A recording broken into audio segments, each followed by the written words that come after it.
첫째 날 저녁 메시지를 전해주실 강사님을 소개합니다. 애터미 주식회사 회장이신 박한길 대부회장님께서 비즈니스 에즈 미션, 세상을 향한 선한 영향력이라는 주제로 특강해 주시겠습니다. 큰 박수 부탁드립니다. 앞에 강의하신 분들이 너무 예술적으로 강의를 잘하셔가지고 제가 좀 떨고 있습니다.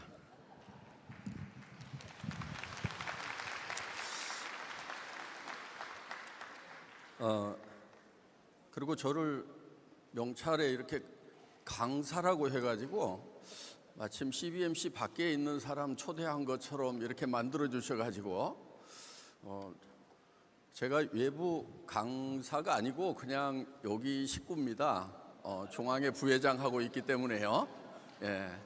그래서 외부에서 온 강사가 이래라 저래라 이렇게 했으면 좋겠다 저렇게 했으면 좋겠다고 특강을 하는 그런 시간이라기보다는 제가 CBMC 회원으로서 또 중앙회 부회장으로서 이 비즈니스 에스 미션, 그러니까 비즈니스 현장에 하나님 나라가 오게 하라는 그 명령을 어떻게 준행하고 있는지 그런 내용에 대해서 보고 드리는 시간이라고 이렇게 생각을 하고 말씀을 드리도록 하겠습니다. 열심히 하고 있습니다. 예. 저희 사원부터가 영혼을 소중히 여긴다 첫 번째 사원이 이렇게 돼 있습니다. 그래서 우리 임직원들도 우리 직원들을 회사가 잘 되거나 회장이 돈을 버는 수단으로 생각을 하면 안 되겠다. 그래서 영혼을 소중히 여긴다 이렇게 첫 사원을 잡았는데요. 영혼을 소중히 여긴다고 하는 것은 사람은 하나님의 형상을 따라서 창조가 되었기 때문에 어떠한 경우에도 수단이 되면 안 된다. 궁극의 목적이 돼야 된다. 그러니까 사원들을 이용해서 내가 돈을 버는 수단이 된다. 이거는 말이 안 된다고 저는 이렇게 생각을 한 겁니다. 그래서 보통 경영학에서는 4M을 그러니까 맨 머니 메소드 머티리얼을 가지고 이걸 믹싱해서 같이 창출을 하는 것이 경영이다 이렇게 얘기를 하는데 어떻게 머신이나 mon이나 머티리얼에 이 맨이 들어가냐 하는 거예요. 저는 경영학 개론부터가 좀 잘못됐다 이렇게 생각을 하고 직원들에게 회사를 위해서 희생하지 말아라. 애텀이라는 회사를 활용을 해서 여러분들의 삶이 성공적인 삶이 되었으면 좋겠다 이렇게 강조를 하고 있습니다. 그렇게 하려고 하면은 저부터가 직원들을 부리는 사람이 아니고 섬기는 사람이 돼야 되겠다 이렇게 생각을 하고 있습니다. 직원들 제일 잘 섬기는 게 뭐죠? 연봉 많이 주는 겁니다. 연봉. 예. 연봉 많이 주면은 뭐 거의 80~90% 섬기는 거 끝납니다. 그래서 저희 회사 연봉이 그래도 대한민국 최고는 아닌데 대한민국 최고로 만들어 보자 이렇게 지금 목표를 정하고 가고 있습니다. 평균 연봉이 한 1억 정도 되고요. 초봉은 뭐 성과급 포함하면 대개 한 6천만 원 정도부터 이렇게 시작을 하고 있습니다. 그래서 5배까지 좀 올려보자 이런 목표로 지금 직원들을 동기부여를 하고 있습니다. 또 연봉만 가지고 되는 것이 아니고 직장 자체가 출근을 하고 싶고 왔을 때 행복한 그런 공간이 되었으면 좋겠다 하는 그런 생각을 가지고 있습니다. 그래서 사옥을 공주에다가 지었는데 충남 공주에 지었는데 컨셉을 어떻게 잡았냐면은 체육관 안으로 들어간 사무실 이렇게 잡았어요. 왜냐하면은 제가 월급쟁이 17년을 했는데 17년 하는 동안에 일을 너무 열심히 하다 보니까 사실은 건강이 좀 안 좋아지더라고요. 그래서 우리 직원들도 일하다가 건강을 망치는 일이 없어야 되겠다. 그래서 사무실 옆에다 뭐 이렇게 운동기구 좀 놓는 그런 컨셉이 아니고 아예 사옥을 체육관으로 짓자. 그리고 체육관 사이사이에다가 책상을 놓고 일을 한다고 생각을 하자. 그래서 제가 일을 열심히 하라고 그런 것이 아니고 놀다 지치면은 그때 일하자 이렇게 입사하고 싶지 않으세요? 놀다 지치면은 일하는 회사. 그래서 제가 사실 사옥을 지으면서 그 사옥 1층 제일 좋은 곳에다가 수영장을 집어넣었어요. 물론 직원들의 반대도 많았습니다. 왜 이 좋은 자리에다가 수영장을 집어넣습니까? 또 뭐 누가 뭐 회장님하고 막 여직원들이 뭐 수영하겠어요? 막 이러면서 반대를 하고 했는데 하여간 그래도 저는 집어넣습니다.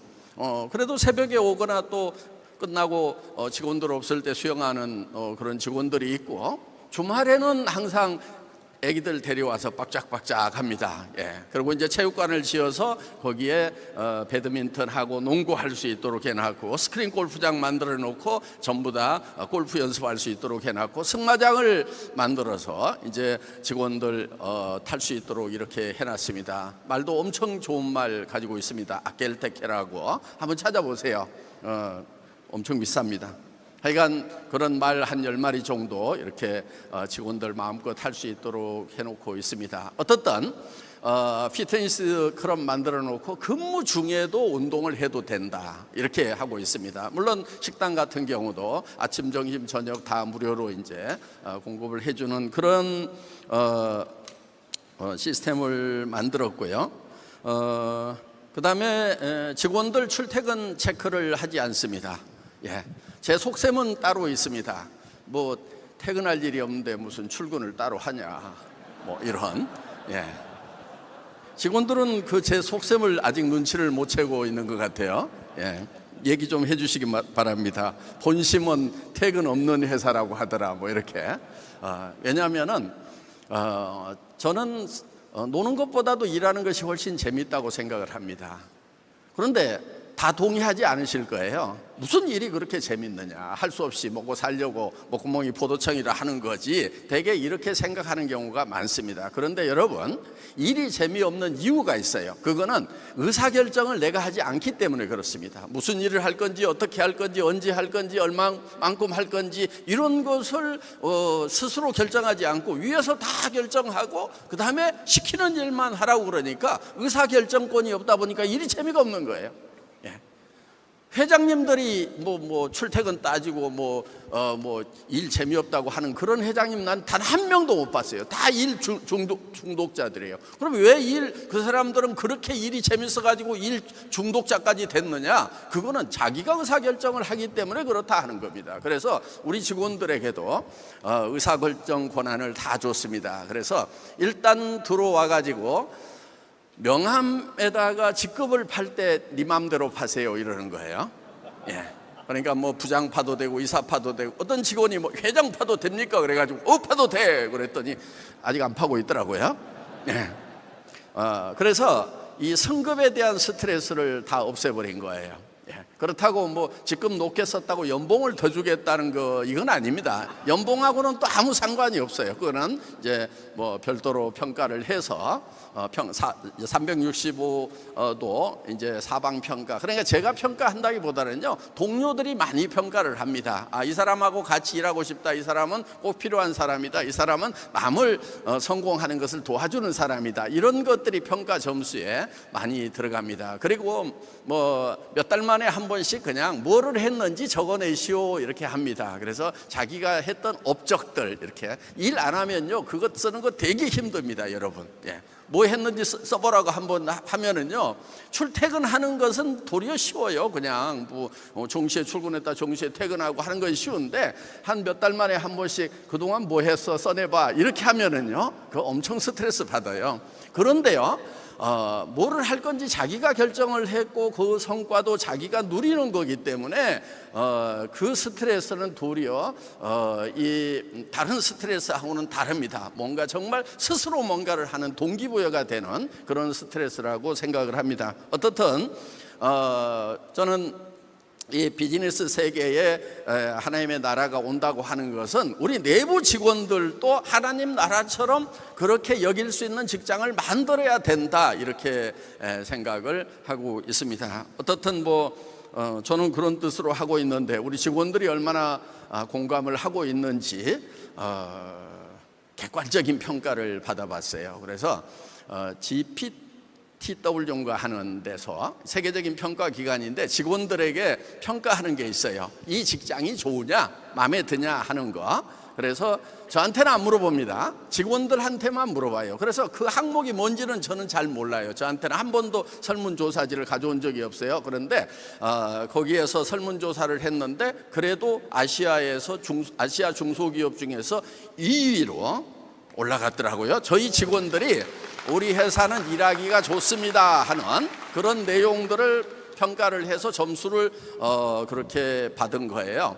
한국에서는 근데 5위를 했어요. 아시아 2위인데 왜 한국에서 5위인가 했더니 한국에 외국 기업들이 몇 개 들어와 있어 가지고 그 4개 회사가 미국에 본사를 두고 있는 회사들인데, 그러니까 아직도 한국에서는 1위지만은 아직 세계적으로 1위까지는 못 갔구나, 더 노력을 해야 되겠구나, 이렇게 생각을 하고 있습니다. 어떻든 그리고 이제 직원들이 회장을 평가하는 게 있나 봐요. 그래가지고 그걸 또 점수를 매겨가지고 또 뭐 그런데 뭐 한국에서 존경받는 CEO 해가지고 그 상을 뭐 4년째인가 5년째 받고 있어요. 그건 외부에서 평가한 게 아닙니다. 그냥 우리 직원들이 평가를 해서 점수가 많이 나왔다고 그래요. 물론 뭐 제가 그런 평가를 한 번씩 받고 나면은 전 직원 100만 원씩 양복 옷 한 벌씩 사 그러고 딱 쏘니까 또 야 뭐 그런 것도 있기는 있겠지만은 어떻든 저도 기분 좋고 우리 직원들도 기분 좋고 여러분 양복 사준다고요 직원들이 그 몰래 하는 건데 다 좋다고 안 할 수도 있어요. 그러니까 제가 웬만큼은 잘 하고 있습니다. 예, 부회장으로서 지금 열심히 하고 있는 거 맞죠?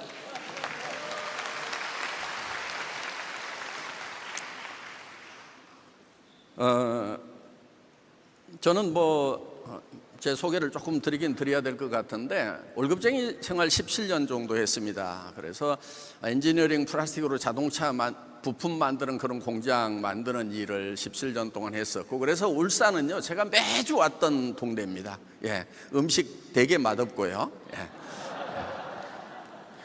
제가 전라도 사람이라 이 동네 먹을 게 없더라고요. 지금은 아마 많이 좀 바뀌었을 것 같아요. 예. 어떻든 뭐 그래도 그 대한민국에서 가장 잘 사는 도시라고 그러니까 정말 이 산업이라는 것이 얼마나 중요한 건지 새삼 느끼게 됩니다. 저는 그리고 이제 월급쟁이 17년 하다가 나와가지고 인터넷 백화점이라는 걸 차렸어요. 뭔가 시대를 앞서가는 그런 일을 해야 되겠구나 해서 1999년도에 뭐 알리바바나 저 아마존이나 뭐 1, 2년 차이로 비슷하게 시작을 했습니다. 엄청 잘 만들었어요.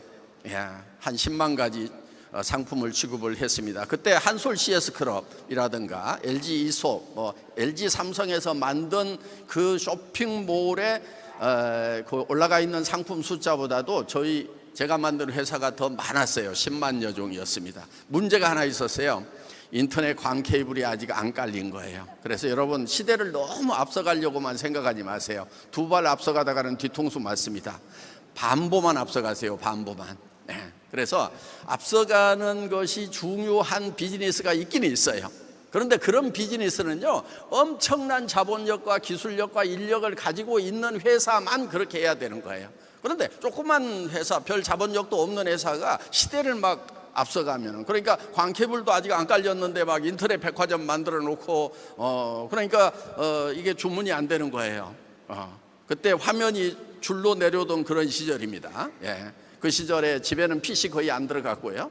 예. 그런 시절에 인터넷 백화점을 만들어 놓으니까 안 되니까 이제 책자 카탈로그를 찍어 가지고 그거를 이제 우편으로 보내면은 그 카탈로그를 보고 전화나 팩스로 주문을 하면은 우리 직원이 그때 인터넷에다가 쳐넣는 첨단 시스템, 그 고객이 다 쳐내야 되는 거잖아요. 그런데 그것이 아직 안 됐었던 때, 그래서 여러분 제가 이제 애텀이라는 회사를 만들 때는 앞서가는 첨단을 해야 되겠다고 그렇게 생각을 하지 않았어요. 여기 대부분 비즈니스 하시는 분들이니까 참조가 좀 되셨으면 좋겠어요. 무조건 앞서가는 것만 좋은 것이 아니에요. 무엇을 하느냐보다 중요한 것이 뭐냐? 어떻게 하느냐예요. 여러분, 식당 다 잘 됩니까? 아니에요. 망하는 데 굉장히 많아요. 그런데 정말 어떻게 하느냐에 따라 가지고 사람들이 빠글빠글 몰리는 데가 있다 하는 것입니다. 그래서 제가 애텀이라는 회사를 차릴 때는 첨단 제품들을 가지고 한 것이 아니에요. 치약, 칫솔, 거의 100년 전에도 썼던, 우리 할아버지도 썼던 그런 제품들, 그거를 좀 더 잘 만들고 좀 더 싸게 만들자. 샴푸, 화장품 다 100년 전에 클레오파트라도 화장품 썼으니까 수천 년 전부터 썼던 그런 아이템인데 그거를 정말 잘 만들고 정말 싸게 팔자. 그래서 절대 품질, 절대 가격, Absolute Quality, Absolute Price라는 캐치프레이즈를 가지고 만들었어요. 그래서 네트워크 마케팅 회사, 이제 여러분들이 알고 있는 다단계 회사, 사회적으로 비난을 많이 받는 그런 회사인데 우리가 다단계 회사나 방문 판매 회사를 우리 경쟁사로 생각하지 않겠다, 이렇게 선언을 하고 시작을 했습니다. 그래서 품질은 백화점하고 경쟁해서 이기겠다, 가격은 할인 매장하고 경쟁해서 이기겠다. 그래서 여러분, 지금 우리가 칫솔 보통 얼마예요? 뭐 2, 3천 원 하죠. 그냥 우리 1,200원에 팝니다 지금. 그래서 LG 777 칫솔 아시는 분들 제법 많을 것 같아요. 그게 한 달에 1년에 한 1,000만 개씩 팔았대요. 그런데 우리가 애터미 칫솔을 지금 3,600만 개 정도 팔고 있습니다. 그래서 정말 좋고 싼 제품은 오래된 아이템이라도 히트를 할 수가 있다 하는 그런 컨셉으로 지금 가고 있다 하는 것입니다. 여러분, 화장품도 엄청 잘 만들어놨어요. 세종대왕상이라는 걸 받았어요. 세종대왕상이 어떤 거냐면요, 대한민국이 지금 기술 강국이에요. 반도체라든가 바이오라든가 또 조선이라든가 여기저기서 요즘 전투기 이런 데서 막 특허들 쏟아져 나오죠. 1년에 약 10만에서 15만 개의 특허가 쏟아져 나오는데 그 중에서 1등을 하면은 세종대왕상이에요. 화장품이 그걸 받은 거예요. 화장품이 어떻게 했느냐?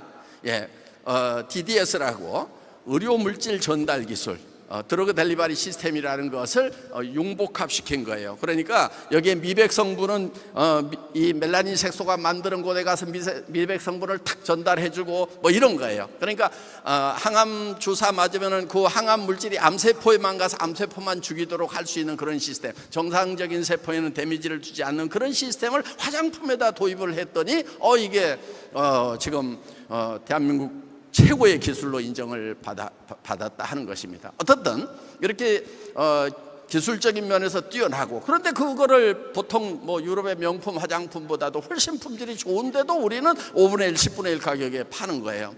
그러다 보니까 한국뿐만이 아니고 해외에서도 지금 상당히 잘 나가고 있습니다. 국내에서 한 1조 원 정도, 해외에서 한 1조 2천억 정도 지금 매출을 올리고 있는데 해외가 지금 급성장을 지속적으로 해나가고 있습니다. 그래서 지금 이제 현재 해외 법인은 한 26개 정도 되고요. 그리고 국내 직원은 한 200여 명, 해외가 한 500여 명의 직원이 지금 일을 하고 있습니다. 그래서 어떻든 그러니까 무엇을 하느냐보다도 중요한 것이 어떻게 하느냐가 중요하다. 비즈니스 하시는 분들 좀 참조가 됐으면 좋겠고요. 그리고 무조건 앞서가는 것만 할 것이 아니고 옛날 거라도 정말 잘하는 것이 중요하다. 이런 관점으로 한번 비즈니스를 해보시면 좋겠다 하는 그런 생각이 듭니다. 월급쟁이 17년 하고 나와가지고 3년 정도 인터넷 백화점 만들면서 정말 하루에 2-3시간도 못 자고 일할 때가 대부분이었습니다. 그렇게 하다 보니까 이제 간경화 심해지고 또 당뇨도 심하고 이렇게 해서 이제 간경화 때문에 이제 친구인 의사한테 이제 언도를 받았습니다. 한 1년 남은 것 같다. 이렇게 빠르면 한 3개월일 수도 있어. 이렇게. 그때 이제 그 인터넷 백화점은 시대를 너무 앞서가다가 뒤통수 맞고 망했습니다. 기업이 망하면은 경영자 데미지 입지요. 주변에 빚 많이 깔리죠. 그래서 제가 애터미를 차릴 때는 절대로 빚을 안 얻었습니다. 빚쟁이한테 시달려 보니까요, 그때 제가 회개를 했어요. 사랑의 빚 외에는 아무 빚도 지지 말며, 이렇게 성경에 분명히 기록이 되어 있는데 여기서 저기서 빚 얻어다가 사업을 했던 거예요. 그래서 애텀이라는 회사를 차릴 때는 절대로 빚은 안 지겠다, 무차입 경영, 이렇게 해가지고 지금 경영을 해 나가고 있습니다. 그러니까 빚 한 푼도 없습니다. 이자 나가는 돈. 그러다 보니까 이제 뭐 무슨 지표 이런 거 보면은 500대 유통사 중에서 애터미가 안정성이 제일 높다. 뭐 삼성, LG 뭐 이런 데서 하는 유통회사보다도 저희가 더 높습니다. 그래서 유동성 비율도 지금 뭐 4위기는 하지만은 거의 뭐 1, 2, 3, 4위가 비슷하고요. 그다음에 부채 비율은 뭐 2등 하는 회사의 거의 절반 수준 뭐 이렇습니다. 이익률도 지금 괜찮습니다. 조금 낮추기는 했어요. 조금 높은 것 같아가지고. 예, 그래서 지금 어떻든 벌써 계산 빠르신 분들은 그러면 1년에 얼마 버는 거야 하고 계산하시는 것 같은데요. 예, 뭐 한 1,000억 조금 넘게 벌고 있습니다. 그리고 보니까 요즘에 표정 관리를 좀 해야 되는데 이자가 올라가 가지고 지금 대개 1,000억을 넣어놓으면 하루에 100만 원 이자가 나오더라고요. 예. 아니 1,000만 원이 1,000억을 넣어놓으면 하루에 1,000만 원이 나와요. 100억을 넣어놓으면 하루에 100만 원이 나와요. 3.65%일 때. 그러니까 지금 하루에 한 3천만 원 정도는 이자가 나오는 것 같아요. 제 여기 와 있어도 지금 이자만 해도 한 3천만 원 정도는 이렇게 나오는 그런 회사. 그러니까 그냥 저는 돈이 없으면 빌리는 것이 아니고 참았어요. 그냥 고통스러워도 그냥 견뎠어요. 왜냐? 사채업자한테 시달리는 것보다 고통스러운 건 없더라고요. 그래서 무차입 경영 성경 말씀대로 실현을 해봤더니 안 될 줄 알았더니 됩디다. 참고가 되셨으면 좋겠고요. 뭐 어떻든 저는 그 회사가 이렇게 망하고 나서 뭐 경영하다 망하면은 뭐 죄인인 거죠.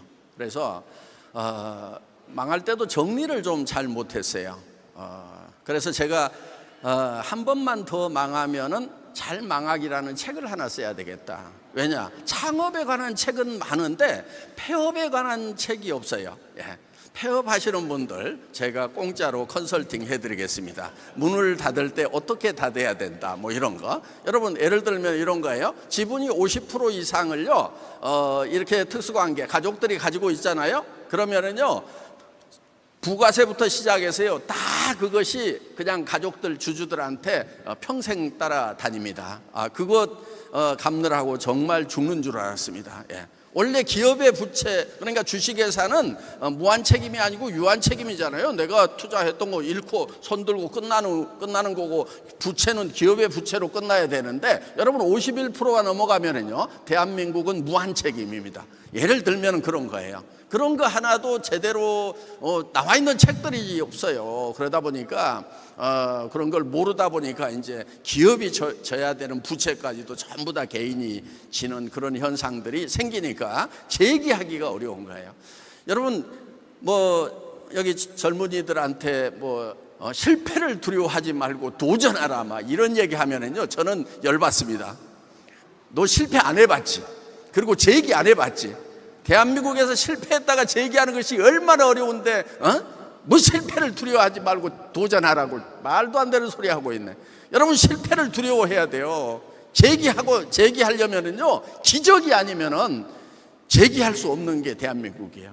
저는 정말 뭐 하나님의 기적 가운데서 재기를 했다고 이렇게 생각을 합니다. 그래서 늦게 시작해도 괜찮아요. 저 50에 애텀이라는 회사 시작했거든요. 그러니까 50세에 시작을 해도 제법 큰 기업 만들 수가 있습니다. 그거 할 때는요, 야, 내가 인생 다 살고 나서 늑발에 내가 이 기업을 하느라고 내가 이렇게 또 날밤을 새야 되나 하고 했는데 그렇게 했는데 지나놓고 보니까 50도 늦은 게 아니더라고요. 해볼만 하더라고요. 그래서 이제 인생 끝나기 전에 해야 될 일들이 너무 많은 것이 아닌가, 너무 늦게 시작해서 막 이렇게 생각을 했는데, 요즘에는 이런 생각을 합니다. 하나님이 적당한 시점에 시작하게 하시고 적당한 시점에 손을 뗄 수 있도록 그런 마음을 주시는구나 하는 생각을 하고 있습니다. 어떻든 저는 3년 경영하다가 망해서 이제 월세방 갔습니다. 월세방에서 빚쟁이한테 시달리면서 또 병마로 고생하면서 이제 그렇게 있었는데, 지나놓고 보니까요, 제가 그 병들고 그 새빵살이 가난한 그 상황을 면하게 해달라고 하나님께 기도해 본 기억이 없더라고요. 그럼 제가 기도를 안 하느냐? 그렇지는 않습니다. 기도를 합니다. 그런데 그 기도를 안 했더라고요. 왜 안 했는가 생각을 해봤더니, 그 새방에 있는 시간이 너무 좋았어요, 저한테는. 왜냐? 제가 월급쟁이 생활을 하다가 이제 기업을 하나 해서 박한길이가 누군가인가를 한번 보여주겠다 하고 막 엄청나게 열심히 일을 했습니다. 근데 그때 교회를 안 나갔느냐? 그건 아닙니다. 교회 나가고 했죠. 그런데 하나님이 두 번째였던 거예요. 기업이 첫 번째였던 거예요. 그런데 이제 병들고 그렇게 되니까 이제 할 게 집에서 그냥 성경 보고 묵상하고 이렇게 할 수밖에 없는 거예요. 그런데 그게 너무 좋았던 거예요. 하나님하고 이런 대화를 했던 기억이 있어요. 하나님은 제가 없으면 안 되시는가 봐요. 그래서 간땡이가 부어가지고 여기저기 돌아다니니까 간경화 걸리게 해가지고 간을 찌글쳐가지고 하나님 앞에 꿀려놓고 내가 너를 사랑한다, 나는 네가 있어야 돼, 그렇게 지금 하고 계시는 거죠. 근데 하나님, 제가 뭔데 하나님 저를 이렇게 찾으세요? 다윗도 그런 걸 했더라고요. 눈 깜짝할 순간도 왜 놓지 않고 하나님이 내한테 계속 간섭하시냐고 투덜거렸더라고요. 저도 이제 그런 생각이 있었어요. 하나님, 저 같은 게 뭔데? 잠깐 있다가 없어질, 안개같이 없어질 그런 존재인데 하나님, 제가 없으면 안 되시는 거예요? 왜 이렇게 나를 찾으세요? 그런데 하나님이 이런 말씀을 하시는 거였어요. 들려오거나 그런 건 아니었어요. 그냥 말씀이 떠오르는 거죠. 나는 죽기까지 너를 사랑했다. 내 아들도 좋지 않느냐? 너의 영혼을 위해서 너를 얻기 위해 가지고 나는 내 귀한 독생자도 십자가의 고통에 못 받게 했지 않느냐? 그래서 너는 내 독생자만큼 중요해. 그래서 하나님, 알겠습니다. 이제 하나님 곁을 떠나지 않겠습니다. 그러면서 한 3년 정도를 보냈던 것 같아요. 물론 힘들었죠. 그때 아이들이 고등학교 다니고 있었습니다. 이제 남편이 병드니까 집사람이 어디 나가서 돈을 벌러 나가는데 갑자기 나가면은 250만 원 정도 받더라고요. 대개 나가면은 어떤 사무실에서 전화 받아주고 그러는 것 같아요. 어떻든 그 돈 가지고 오면은 이렇게 애들 급식비 주고 이렇게 이제 월세 내고 그렇게 살았던 것 같아요. 한 3년을 그렇게 사는 가운데 어느 날은 제가 이렇게 간성 혼수로 쓰러졌어요. 기절을 했어요. 또 한 번은 너무 세게 넘어져가지고 이게 안면 골절, 뼈가 깨진 거예요.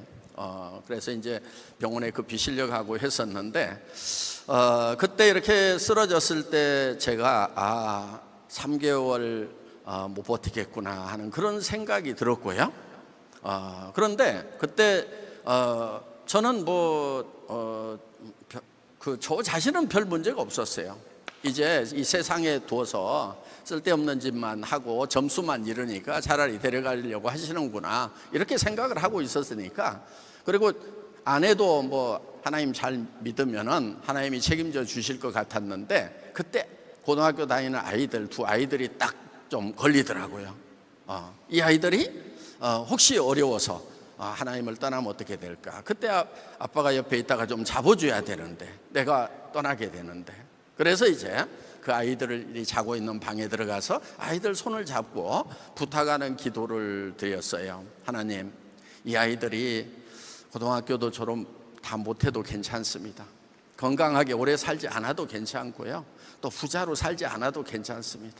다만 하나님 말씀 가운데서 하나님과 동행하다가 제가 먼저 가 있는 천국에서 만나게 해주세요. 이 기도였어요. 그런데 그 기도를 딱 하고 났는데 짧은 기도였죠. 네. 그런데 이 기도는 하나님이 안 들으실 수가 없겠구나 하는 생각이 들었어요. 그래서 이제 세상 일들이 다 정리가 된 겁니다. 자, 아버지가 죽으면서 제가 없더라도 학교 졸업하게 해주세요.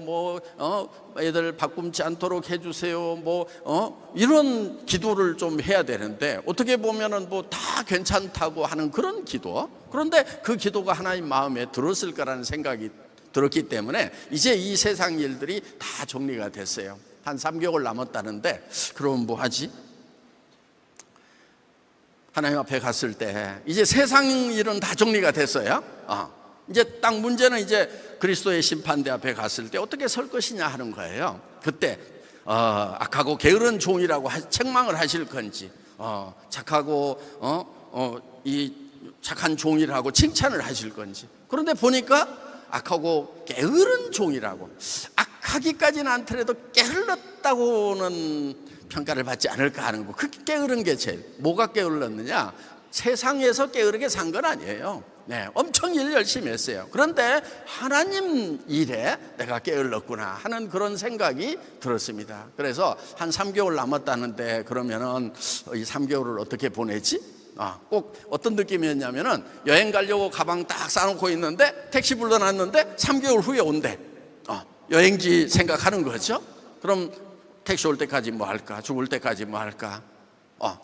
그래서 한 5명만 좀 전도를 해보자. 전도가 좀 게을렀던 것 같아요. 그런데 제가 주변에 가족들, 친척들, 웬만한 사람들은 전도를 하기는 했어요. 저희 어머니도 제가 2박 3일 단식 투정해가지고 금식하고 그냥 누워가지고요 항복을 받아냈었습니다. 그러니까 전도 좀 하기는 했죠. 그런데 지금 가족들 중에서, 친척들 중에서 전도해도 안 듣던 사람들이 병들고 가난해 갖고 제가 가서 전하면 들을까? 안 들을 것 같아. 그러면 차라리 그냥 모르는 사람들한테 전도를 좀 하자. 그런데 예수천당 불신족 하고 다닐 수도 없고, 그럼 어떡하지? 그래서 마침 회사 경영하다가 망했을 때 재고가 좀 있었어요. 그래서 한 7, 8천만 원어치 정도 재고가 있으니까 그건 내가 만들으라고 그랬는데 죽기 전에 팔고 가야 욕을 안 먹을 것 같기도 하더라고요. 아니 탄다고 만들어 놓고 그러고 재고만 잔뜩 싸놓고 그냥 가버렸다고 이렇게 할 것 같아가지고 그것도 좀 팔아주기도 할 겸 그래서 이제 공장도 가격에 이렇게 갖다가 사람들에게 주기 시작을 했습니다. 그랬더니 이렇게 싸게 줍니까? 갖다 싸게 주니까 곱빼기로 팔아서 영업해서 남기기도 하고 그렇게 하라고. 그러면서 이제 만나는 사람마다 복음을 전하기 시작을 한 거예요. 그게 지금까지 이제 사경예로 발전을 했고 이제 사내 예배로 지금 발전을 해 있습니다. 그래서 지금 복음 사경에 이제 드림이 재단이라고 선교 재단을 하나 만들어 놓고 거기 동역하시는 목사님들이 한 10분 정도 계세요. 국내에도 있고 해외에도 있고, 예를 들면 캄보디아 같은 경우도 한 목사님이 지금 어린이 캠프를 굉장히 열심히 하고 있습니다. 그리고 이제 거기에 기숙사를, 대학생 기숙사를 하나 만들어 놓고 거의 공짜로 이렇게 기숙을 하면서 이제 거기서 아침마다 예배 볼 수 있도록 하고, 그 청년들이 이제 어린이 바이블 캠프를 합니다. 몇백 명씩 모아가지고 이제 좋은 게 있어요. 가난한 것이 참 좋은 거예요. 뭐냐? 전도하기가 좋은 거예요. 그래서 저는 뭐 이렇게 해외 다니면서 하나님이 계시면 왜 이렇게 가난한 사람들이 많을까, 힘든 사람들이 많을까, 그런 생각을 했던 때도 있었는데 지나놓고 보니까 전도할 수 있는 기회구나. 왜냐, 부자 나라들 되면은, 유럽 같은 경우 보면은 다 기독교가 망가져 버리는 거예요. 그래서 부자된 나라치고 기독교를 아직까지도 유지하고 있는 나라 거의 없어요. 대한민국이 지금 그래도 이만큼 모여 있고 그래도 뭔가를 지켜나가고 있는 그런 상황이다 하는 겁니다. 그래서 부자가 되고 나면은 다 이렇게 기독교가 세잔해지는 그런 현상들이 많은 거예요. 그래서 하나님이 우리를 사랑하지 않거나 또 뭐 긍휼감이 없어서 그렇게 힘들게 하는 것이 아니고 정말 이 영원한 복음을 찾을 수 있는 그런 기회를 주시는구나. 그래서 캄보디아 같은 데 이렇게 가면은 막 아이들 밥만 주면은요 막 200명 300명씩 떼거리로 막 몰려옵니다. 그래서 거기서 이렇게 이제 하루 종일 또는 2박 3일씩 이렇게 복음을 전하는 그런 사역들을 지금 계속해 나가고 있습니다. 어떻든 그래서 이제 저는 또 저희 애터미 회사 행사에는 뭐 보통 한 2만 명, 3만 명 정도가 이렇게 매달 모이고 또 매주 뭐 이렇게 뭐 10,000명, 2만 명씩 이렇게 모입니다. 그런데 지금도 제가 강사를 하고 있습니다. 저보다 물론 강의 잘하는 사람도 있지만은 제가 마이크를 잡는 이유가 딱 한 가지 있어요. 다른 강사들은 애터미 사업 설명은 잘하는데 성경 얘기를 안 해요. 그래서 저는 이제 사업 설명을 이렇게 해주고 그러면서 잠깐이라도 이렇게 말씀을 전합니다. 처음에 그렇게 할 때는요, 엄청 문제가 많이 생겼었어요. 아니 왜 하필이면 비즈니스 현장에서 막 성경 얘기를 합니까? 막 이렇게 저 지방 얘기, 정치 얘기, 종교 얘기 하면은 무조건 절반은 손해인데 알만하신 분이 왜 그러세요? 막 이렇게 대드는 사람들 많았거든요. 여러분 또 다단계 가요. 줄줄이 이어져 가지고요. 저 밑에 있는 사람 하나 데려왔는데 거기서 벌떡 일어나서 가버리잖아요. 그럼 막 줄줄이 난리가 납니다. 네. 그때 제가 만약에 비즈니스 현장에서 성경 얘기 못하게 하면은 내가 이 회사 떠난다. 나 이 회사 문 닫아버린다. 강경하게 얘기를 했어요. 그랬더니요, 어느 날부터인가 조용해요. 일어나서 가는 사람도 없어. 그래서 내가 리더들 불러가지고 사람들은 길들이기 나름이야. 아예 우리 내놓고 하자고 막 이렇게 했더니 지금 박수 칠 일이 아니에요.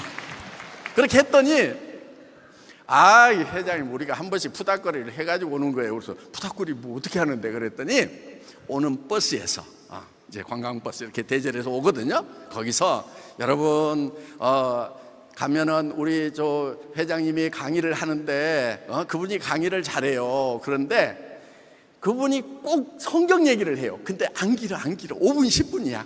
그거를 안 들어주면 강의를 안 한다고 그러니까 그거 잠깐 들어줍시다. 알았죠? 뭐 이렇게 어떻든 저는 자유스럽게 얘기를 합니다. 예. 그래서 이제 그리고 매주 이제 마지막 금요일에는 한 1,000명 정도 이렇게 모여서 회사 강당에 모여서 아침 10시 반부터 저녁 6시까지 이제 목사님들 모셔서 하루 종일 성경 얘기를 합니다. 그러니까 2만 명 모인 데서는 제가 잠깐 이렇게 안내하는 그런 얘기를 합니다. 내용은 주로 이런 거예요. 여러분 애터미 만나가지고 한 달에 1억씩 돈 벌고 부자 되고 물질적인 축복을 받으시기 바랍니다. 그런데 그 축복은 받아도 죽습니다. 여기 50년 후에 살아있을 분 손 들어보세요. 이렇게 하는 거예요. 그러면 뭐 없죠 뭐. 예. 그러니까 여기는 지금 공동묘지입니다. 우리는 살아가고 있다고 하는데 죽어가고 있는 겁니다. 여러분 성공도 좋고 뭐 다 좋지만은 죽음 앞에서는 모든 것이 다 실패입니다. 진정으로 성공을 하려고 하면은 하나님이 계획하신 생명인데 그게 원래 생명을 2개를 계획을 하셨대요. 하나는 여러분들이 가지고 있는 생명, 비오스라고 하는, 영어로는 바이오라고 읽는 그런 생물학적인 생명을 여러분들 하나 가지고 계시는데 그게 문제가 하나 있어요. 그게 100년을 못 가는 거예요.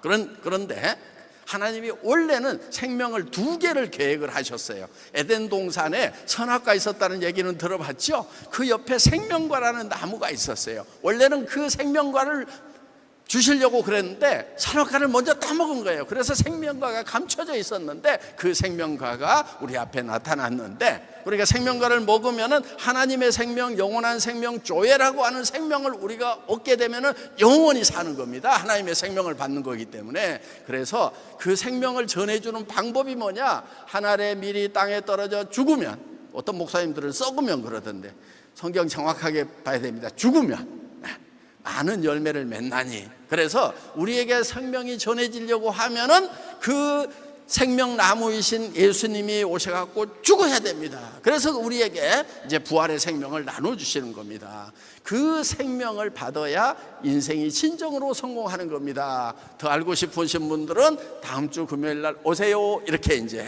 해서 안내를 지금 하고 있습니다. 어떻든 이 뱀 기업이니까 비즈니스를 미션을 하는 도구로 쓰는 거예요. 가끔은 좀 헷갈리는 경우가 있어요. 비즈니스 S 미션인지 미션 S 비즈니스인지 우리가 그거는 좀 잘 구별을 해야 될 것 같습니다. 그래서 정말 비즈니스 현장에 하나님의 나라가 오도록 하는 것이 우리 GBMC 회원들의 진정한 사명이라고 이렇게 생각을 합니다. 그리고 이제 그런 것을 열심히 하기도 하지만은 당장에 전해야 될 사람도 있지만은 다음 세대까지 좀 복음을 전했으면 좋겠다 하는 그런 생각에서 학교를 하나 만들었습니다. 그래서 저기 천안에 있는 아우네 중학교라고 부도나 있었어요. 폐교였어요. 그거를 이제 사가지고 싹 개조를 했는데 한 300억 정도가 들어갔습니다. 그 학교도 이제 수영장도 있고 저기 축구장도 잔디구장 깔고 우레탄 트랙 만들고 강당 새로 짓고 해서 거기 이제 승마장이 있습니다. 그래서 졸업을 하는데 필수 요건이 이제 언어를 외국어를 2개 해야 되고요. 그 다음에 승마를 9보 이상 해야 되고 골프 드라이브를 200m 이상은 날려야 되고요. 그런 이제 아주 특수한 이런 몇 가지 이런 수영 25m는 다 해야만 졸업이 되는, 다른 조건은 졸업이 없습니다. 그래서 지금 이제 여러분들 그 안내서 뒤쪽에 저희 드림이 학교 그 광고가 나와 있습니다. 이 학교는 일단 철저하게 이 기독교적인 사명자로 살아갈 수 있도록 그렇게 교육을 하고 있습니다. 이 학교 여러 가지 특징 중에 하나가 5불종입니다. 5가지는 절대로 용납 안 한다. 이 5가지가 벌어지면은 학교 문 닫아 버리겠다. 담배, 술, 담배 하면 안 돼. 그 다음에 도둑질 이런 거 친구 거 책이라도 하나 훔쳐도 안 돼. 그 다음에 거짓말, 성적 타락. 그 다음에 또 하나가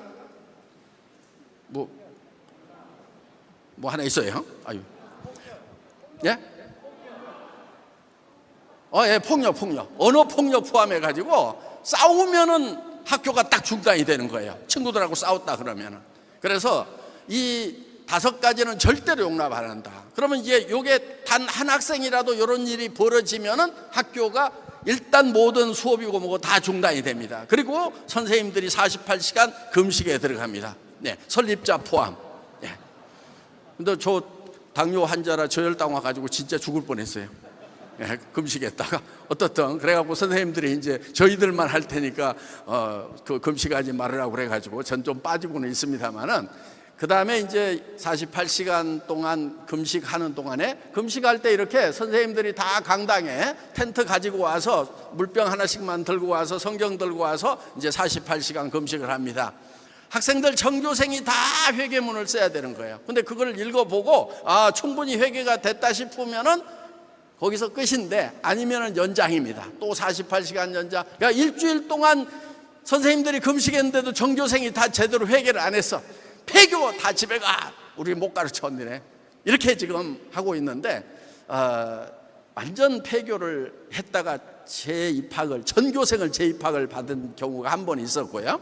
그 다음에 이제 48시간 이렇게 이제 금식이 끝나고 나면 그걸로 끝나는 게 아니고 다 저기 100km 행군에 들어갑니다. 정교생이. 선생님 다 100km 행군해야 돼. 하루 25km씩 4일 동안 성경 구절 하나 들고 침묵의 행군을 해야 되는 겁니다. 이렇게.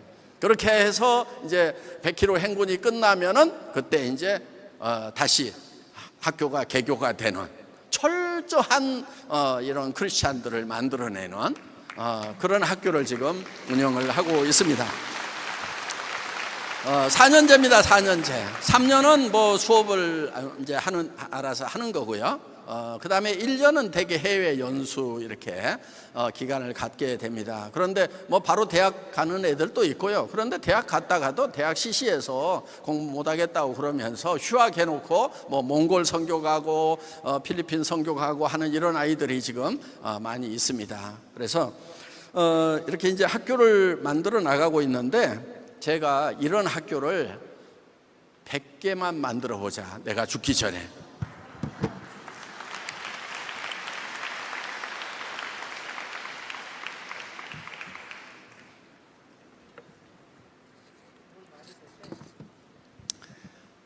학교 100개를 만들겠다고 했더니 100억씩만 들여도 1조 원이 들어가더라고요. 그럼 제가 1조 없어요 지금. 그래서 선생님들 보고 이렇게 얘기를 했어요. 돈은 한 푼도 안 주겠다. 해외 학교를 세워라. 단 편도 비행기 값은 주겠다. 그러니까 맨 땅에 가가지고 헤딩해서 거기서 학교 세우고 그리고 비행기표도 구해갖고 와라. 아니면 오지 말아라. 뭐 이렇게. 처음에는요 그거를 농담으로 이렇게 알더라고요. 그래가지고 이제 뭐 필리핀 가가지고도 막 학교 짓고 뭐 짓기는 지었어요. 뭐 왜냐하면은 거기 선교사님들이 이렇게 운영하고 있는 초등학교가 이제 졸업생들이 나오니까 중학교 고등학교를 가야 되는데 중고등학교가 없다고 그래가지고 그거 뭐 지어야 된다고 해서 뭐 몇 억 몇십억씩 들고 가서 뭐 졸업생들하고 선생님들이 가서 고생해서 이렇게 학교도 짓고 지금 뭐 그런 것이 운영이 되고 있는데 제가 얘기하는 학교는 그런 학교 말고 진짜 제대로 된 학교를 지어야 된다. 이 천안에 있는 본교 같은 그런 학교를 지어야 된다. 기독교 학교라고 왜 천막 쳐놓고 깨지지하게 그렇게 해야 되느냐 하면서 제대로 된 학교, 공립학교보다 훨씬 좋아야 된다. 이렇게 지금 얘기를 하고 있어요. 그런데 저는 하여간 선생님들 보고 돈은 안 줄 거다. 학교 지어라. 이 얘기를 했는데요. 저는 지어질 것 같았어요. 그런데 저도 구체적인 방법은 없었어요. 그런데 내가 현지에 가가지고 그냥 학교 하나 지으라고 하면은 지을 수 있을 것 같더라고요. 그래서 그렇게 하라고 했던 거예요. 어떤 방법인지는 저도 아이디어가 없었어요. 그런데 최근에 지금 캄보디아에 학교를 하나 지금 건설을 시작을 했습니다. 어떻게 시작을 했냐면요. 이거예요. 지금 10만 평 정도 땅을 매입을 했어요. 저게 10만 평입니다. 34만 제곱미터니까 10만 평이죠. 앙코르와트에서 얼마 멀지 않은 곳에 있어요. 그런데 저기에 1,800채의 주택이 들어갑니다. 그런데 저 땅값이 얼마냐면 한 160억 정도 합니다. 저는 학교를 이제 시행을 하는 거죠. 저 공사에 투자를 해주겠다. 그런데 조건이 딱 하나 있어. 그 가운데다가 초중 고등학교를 지어줄 수 있느냐? 그러면 내가 160억을 투자를 해주겠다. 그리고 160억을 투자해주면은 5년 후에 시행 다 끝나고 나면 얼마 돌려줄 건데 50% 돌려줄 수 있대요. 그러면은 240억을 받는 거예요. 80억 보태가지고. 그래서 오케이 그렇게 했어요. 그래서 50% 너무 많은 거 아니야? 그랬더니 뭐 시행해서 50%는 그냥 아주 낮은 겁니다. 뭐 이렇게 얘기를 하더라고요. 어떻든 저 땅을 지금 사서 지금 저 가운데 저게 이제 조그만한 그 전문대학까지도 같이 이렇게 짓는 걸로 해서 그러니까 대충 짓는 게 아니고 대한민국 땅에 두어도 괜찮을 만한 그런 건물로 이렇게 다 짓는 거예요. 그래서 저거를 시행을 다 끝나고 주택 분양을 하면은 우리한테 남는 것은 학교 운영권이 남는 거예요. 그러면 그 학교에 지금 한 2,000명 정도의 학생들을 모아서 우리가 가르치는데 이제 영어, 뭐 캄보디아어 당연히 가르쳐야 되겠죠. 그다음에 한국말, 성경. 그러니까 영어, 한국말, 성경이 딱 들어가서 저기가 이제 강남 8학군을 만들려고 하는 거예요. 그럼 주택 가격이 나중에 올라갈 수가 있겠죠. 어떻든 그래서 저기 들어온 사람들이 여기서 이 회사에서 지은 집을 잘 샀다 이렇게 생각할 수 있도록 하겠다는 겁니다. 그래서 저게 지금 그러니까 이제 학교 건물이 공짜로 생기는 겁니다. 그런데 그냥 엉터리 같은 그런 건물이 아니고 거기에 수영장도 들어가고 캄보디아 수영장이 있으면요 그 학교에 학생들 몰릴 수밖에 없어요. 그리고 그 학교 시설을 낮에는 학생들이 쓰고 밤에는 주민들이 쓸 수 있도록 해주니까 그러니까 주민 시설이 그 기본 시설이 굉장히 좋은 캄보디아에서는 볼 수 없는 그런 이제 주택 단지가 되는 겁니다. 어떻든 저렇게 해서 이제 전문 학교까지 이렇게 근데 또 거기 그 사람들은 주택 지금 일자리가 많지 않기 때문에 주택만 가지고는 안 돼서 그러면은 밑에다가 가게를 조그맣게 할 수 있도록 이렇게 해주고 그다음에 중앙공원에 막 사람들이 놀러 올 수 있도록 해주고 이렇게 해서 집 하나 사가지고 가게 운영해가지고 집세 갚아나갈 수 있도록까지도 지금 하는데 이거를 누가 하고 있냐면은 한동대학교 출신들이 건축학과 출신들이 학교 안에 동아리가 있었어요. NIBC라고 Not I But Christ라고 하는 그런 동아리였는데 그 동아리 선후배들이 나가가지고 그 베트남에 가서 아파트 공사를 해서 잘 분양을 하면서 돈을 버는데 이 친구들이 무슨 생각을 했냐면 이거 우리가 배워서 남주라고 이렇게 우리가 학교에서 교육을 받았는데 우리가 돈만 벌고 있으면 되겠느냐. 그래서 단지 안에다가 우리가 유치원을 하나 부속으로 지어가지고 아파트는 다 분양을 하고 나더라도 이 유치원이라도 우리가 운영을 하자. 그래서 영어 가르치고 한국말 가르치고 애기들한테 성경 가르치고 하면은 잘 될 거 아니냐. 그런데 그게 베트남에서 아주 히트를 한 거예요. 그 유치원이. 그래서 이제 그 얘기를 듣고 유치원만 할 것이 아니고 유치원, 초중고, 대학까지 같이 단지 안에다가 지으면 어떡할까 그랬더니 그렇게 하면 너무 좋습니다 해가지고 지금 요게 이제 설계가 다 끝나고 지금 이제 공사 지금 시작을 합니다. 그래서 제가 이거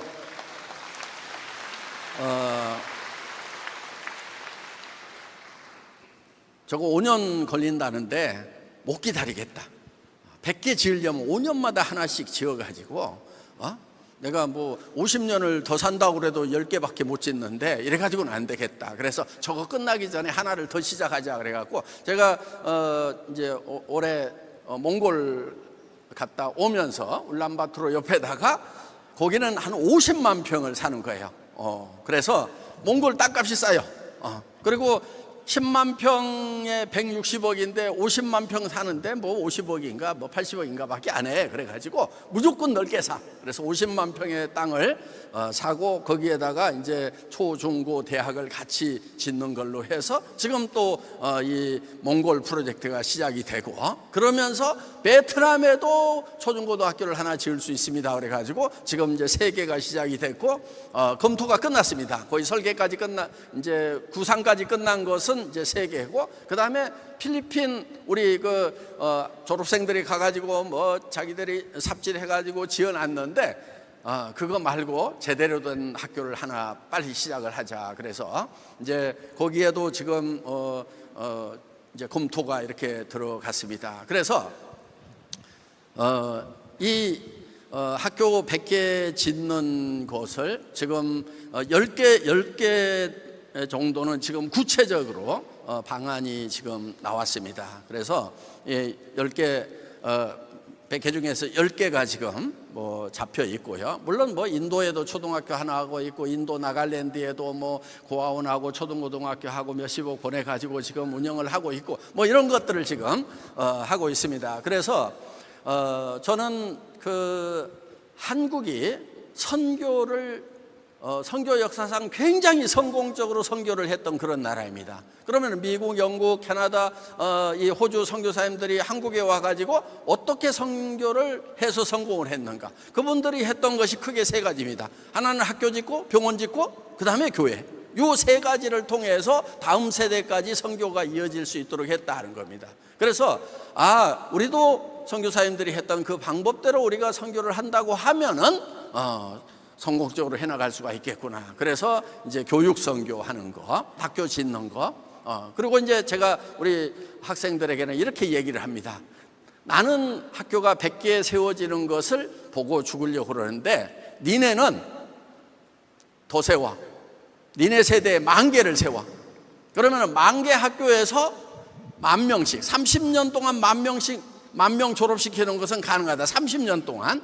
그러면은 니네 다음 세대에는 한 1억 명 정도가 이 드림의 학교 출신들이 될 거다. 그러면은 그때 인구가 100억이 된다고 했을 때 1% 정도, 1억 정도는 우리 드림의 학교 출신들로 학교가 세상이 된다고 하면은 뭔가 변화가 있지 않겠느냐 하는 이런 이제 얘기를 밑도 끝도 없이 하고 있습니다. 그런데 제가 조금 습관이 된 게 그렇게 밑도 끝도 없이 한 얘기들이 또 기적처럼 다 이루어지는 것을 체험하고 나니까 좀 세게 얘기를 해도 되겠구나 이렇게 지금 하고 있습니다. 어떻든 지금 뭐 이렇게 이제 의료 선교 지금 캄보디아에서 시작을 해서 지금 하고 있고요. 그래서 저는 우리 기독교의 이 축복이라는 말이 빌축자를 쓰잖아요. 빌어서 복을 받는다. 그리고 또 쌓을 축자, 복을 쌓으려고 기도하고, 또 모으려고 모을 축자도 있죠. 그래서 이런 기도를 할 것이 아니고 우리 이 축복이라는 말이 좀 바뀌어야 되겠다. 왜냐하면은 제가 양화진의 그 선교사 묘역에 갔던 적이 있어요.